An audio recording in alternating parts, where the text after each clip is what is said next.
اپنی برادری قبیلے کے بارے میں بھی اچھا سوچیں, جو قبیلے کا نہیں اس کے بارے میں بھی چلیں تھوڑا سا اچھا سوچ لیں. اپنے بارے میں تو اچھا سوچا ہے بڑا. میں کہتا ہوں کہ ہم اپنی غلطیوں سمیت اپنے آپ سے بڑا پیار کرتے ہیں, اور دوسرے کی ایک غلطی نظر آ جائے تو ہمیں گھین آنے لگ جاتی ہے. آپ جلدی نہ کریں, مالک نے موقع دیا ہے بندوں کو, نہ وہ کسی کا رزق چھین رہا ہے نہ سانسیں چھین رہا ہے, وہ اپنی زمین پہ چلنے بھی دے رہا ہے, رہنے بھی دے رہا ہے. تو جب اس نے موقع دیا ہے آپ بھی تھوڑا موقع دیں. اللہ بڑا کریم ہے, دروازے کھولے گا, اس کے بندے اس کی بارگاہ تک پہنچیں گے. بدگمانیاں اور پھر بدگمانیوں کا عروج اور اس لیول تک جا کے بات کر دینا کا جہاں سے خوف آئے کہ یار یہ بات نہیں کرنی چاہیے. کچھ لوگوں نے نا پکا ذہن بنا لیا یہ کہنے کا کہ ہاتھ بڑا تنگ ہے. پکا آپ جس وقت پوچھ لیں ان کا ہاتھ اور بڑا ہی زیادہ تنگ ہے. آپ یقین کریں بہن کا جو خامند ہے وہ کہہ رہا ہے جا حصہ لے کے آ, تیرے بھائیوں کی کمائی تو نہیں تیرے ابا کی ہے, لے کے آ. وہ بیچاری اس کی منتیں کر رہی ہے, کہتی ہے اگر جاؤں گی نا تو وہ کہیں گے حصہ لے جا, آج کے بعد ہمارے گھر نہ آنا, میرا دروازہ نہ بند کرو, مہربانی کرو. اور بھائی سے بات کرتی ہے تو کہتا ہے ہاتھ ہی بڑا تنگ ہے, جب ٹھیک ہوگا تو دے دوں گا. نہ کریں یہ ظلم. ہمارے اپنے تڑپتے رہتے ہیں اور ہماری دولتیں اندر پڑی رہتی ہیں. ہمارے اپنی چھوٹی چھوٹی ضروریات کے لیے پریشان ہوتے ہیں, لیکن ہم بڑے بڑے بہانے ہیں ہمارے پاس, کہتے ہیں یہ نکما ہے, یہ نکھٹو ہے, یہ کام نہیں کرتا, اس میں فلانا ہے, بے فلانا ہے, بلے میں نے نہیں ساتھ چلنا. اظہار جب آپ کے اندر پیدا ہوتا ہے نا, اظہار جب کسی کے لیے آپ حساس ہوتے ہیں تو آپ کو بھی سرور حاصل ہوتا ہے. نہ کریں یہ کام کہ آپ کو اللہ نے وسعت دی ہے اور ہر وقت آپ ہاتھ تانگ ہونے کا رونا رو رہے ہیں, ہر وقت آپ یہ کہہ رہے ہیں میں بڑی آزمائش میں ہوں, جب خدا نے آپ پہ نہیں ڈالی. تو اتنے جھوٹ بولنا صرف اس لیے کہ میرے پیسے بچ جائیں, صرف اس لیے کہانی سنانا کہ حالات میرے بڑے خراب ہیں کہ کوئی بندہ میرے سے کوئی تھوڑا بہت قرض نہ مانگ لے. سنو, نبی پاک صلی اللہ علیہ وسلم کے پاس مہمان آ گیا, بخاری مسلم ہے. حضور نے ازواج مطہرات کے گھروں میں پیغام بھیجا, کچھ چیز ہے ضیافت کے لیے؟ یا رسول اللہ کچھ بھی نہیں, یہ دو جہاں کے شاہ ہیں اور پاس کچھ رکھتے نہیں, دو جہاں کی نعمتیں ہیں ان کے خالی ہاتھ میں. یا رسول اللہ کوئی چیز بھی نہیں. حضور نے صحابہ کے مجمع پہ نظر ڈالی, یا رسول اللہ صلی اللہ علیہ وسلم حکم ہو. تو حضور فرمانے لگے تم میں سے کوئی بندہ ہے جو اسے گھر لے جائے روٹی کھلائے. ایک صحابی اٹھے فوراً, حضور میں لے کے جاتا ہوں کھانا کھلاتا ہوں. فرماتے ہیں میرے گھر میں صرف بچوں کا کھانا تھا,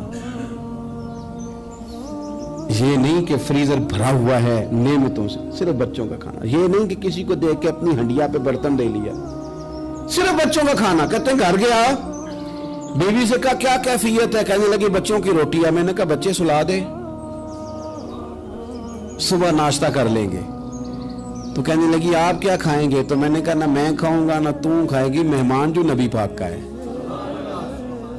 کہا اچھا, اب ذرا تجویز دیکھو میاں بیوی کی سوجھی آپس میں. کہتے ہیں کھانا لگا دینا کیونکہ ایک آدھ بندے کا کھانا ہے.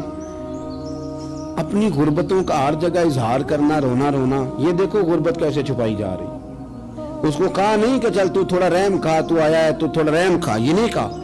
کہا اٹھ کے نا تو کھانا رکھنا اور اٹھ کے نا چراغ ٹھیک کرنے کے بہانے بجھا دینا. ہم دنیا والوں کے سامنے کیوں اپنے دکھ بیان کریں؟ ہم جو کہیں گے رب رسول کی بارگاہ میں کہیں گے. تو نا چراغ ٹھیک کرنے کے بہانے. اہلیہ اٹھی, کھانا دینے کے بعد چراغ ٹھیک کرنے کے بہانے بجھا دیا.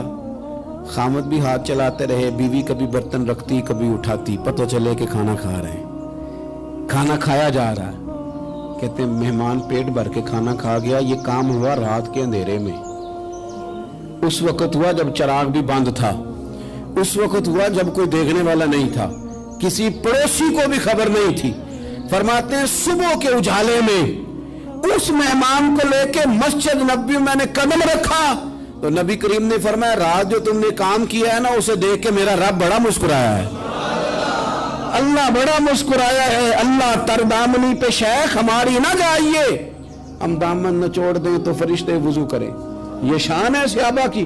نبی کریم علیہ السلام نے فرمایا رب رات مسکرایا تیرا یہ انداز دیکھ کے, اور اس نے قرآن نازل کیا وَيُبْصِرُونَ عَلَىٰ أَنفُسِهِمْ وَلَوْ كَانَ بِهِمْ خَصَاصَةٌ